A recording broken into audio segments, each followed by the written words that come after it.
During times of conflict, the Royal Navy gained something of a reputation for waste not, want not when it came to damaged destroyers. I have covered two such examples in older videos. First, there was HMS Zubian, the combination of the bow of HMS Zulu with the stern of HMS Nubian, renamed Zubian in classic British humor, confusing Imperial German authorities to no end. Then there was HMS Javelin, with her bow and stern blown off, only to go right back to a successful career once repairs were done. Today's video will look at another example of use it if you have it, although in this case, not as an active warship. The ship in question, HMS Porcupine, wasn't quite that fortunate. The destroyer was taken out of service, with what remained of her used as shore installations. Still, it's an interesting story for a short video. Let's get to it now. HMS Porcupine was laid down on December 26, 1939, by Vickers Armstrong. A member of the P class, this ship was one of the first War Emergency Program destroyers. Alongside the O class, this duo, the O and P class, were ordered as intermediate destroyers. The Royal Navy knew they needed as many ships as possible, as quickly as possible, preferably as cheaply as possible as well. They didn't need something like the Tribals for convoy escort duty. As a result, these ships were heavily based on the J-class destroyer, relatively small, but still capable warships. However, the emergency program ships tended to vary quite a bit between flotillas as available equipment changed. This was apparent even in the first group, where the O class began with 4.7-inch, 120mm guns, before the second group swapped to 4-inch, 102mm guns instead, as well as a secondary role as mine layers. For its part, the P class went for the 4-inch guns from the start, in a new high-angle mounting with an improved gun shield. Otherwise, they were basically repeats of the O class. For more specific details, these ships displaced around 1,700 tons at their standard loading, with this rising as high as 2,250 tons at deep loading. As designed, the P class carried 5 4-inch guns in single mountings.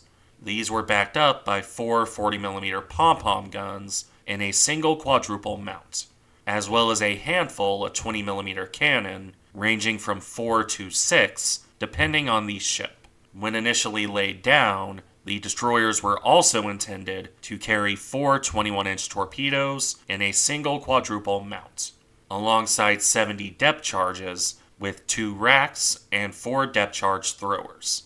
As is typical for the time, however, this layout would change dramatically between design and actual service, especially on the ships that survived longer.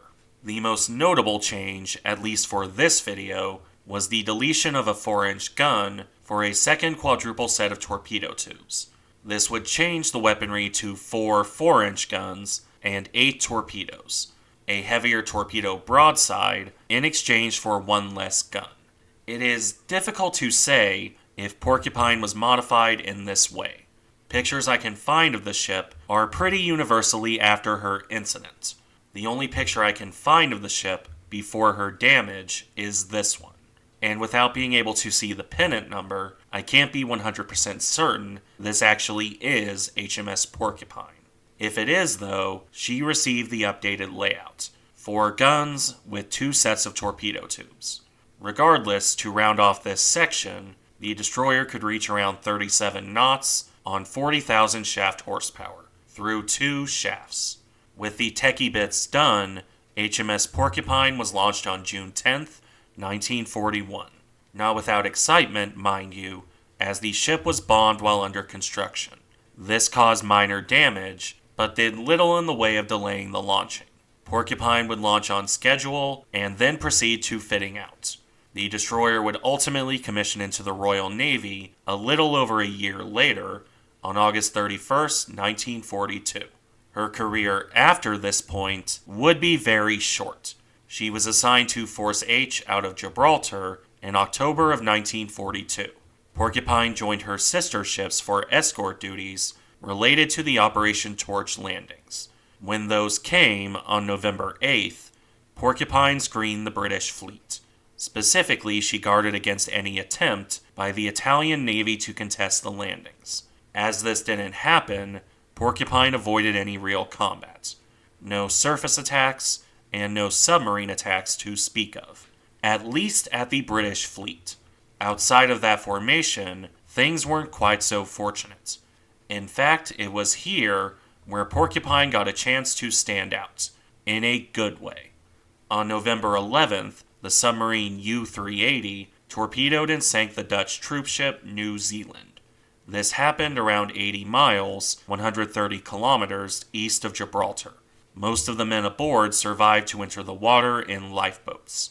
The exact number varies between sources, ranging from 238 to 256.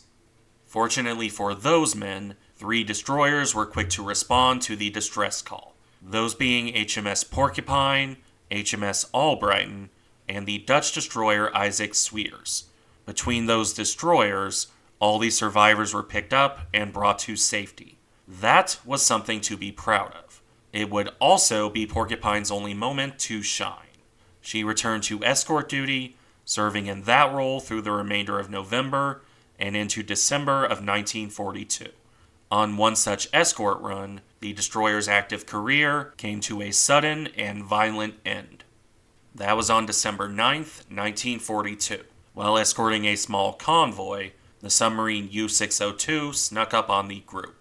A spread of torpedoes were fired at the convoy, missing their intended target. 3 of the 4 missed entirely. One torpedo, however, hit the unfortunate Porcupine, right amidships on the port side. This severely damaged the destroyer, which almost immediately took on a severe list. You can see how bad that was in this picture. With the heavy list and a loss of power, Porcupine was in real danger of sinking. Most of her crew were transferred off to HMS Vanek, while those who remained struggled to keep the destroyer afloat. She was taken in tow as that process continued.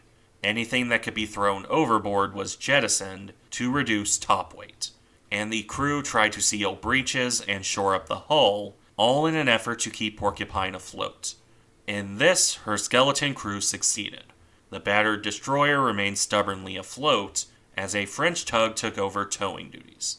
Porcupine reached Arzew in Algeria on December 11th. Remarkably, only 7 of her crew were killed during this entire process. However, in spite of the heroic effort to save her, Porcupine was soon declared a write-off. The destroyer was repaired enough over the course of January to March for towing to Iran. This port, also in Algeria, was more equipped to handle the destroyer. Departing in March, the battered ship arrived on March 28, 1943, only for it to be decided that the ship wasn't worth returning to service. The damage was just too severe to economically repair. Instead, the ship was cut in half, with all her weaponry and other salvageable equipment taken off. The stripped hulk was then towed to Britain, where they arrived in Portsmouth in June. Now left with 2 halves of a broken destroyer, the British decided to get creative instead of just scrapping the remains. The remnants of HMS Porcupine were fitted out as accommodation hulks. At some point in this process, the classic British wit rose its head once more. The front half was nicknamed HMS Pork, while the stern half was called HMS Pine. This isn't surprising because the British had a tendency to dry wit with ships like this, Zubian being the other obvious example.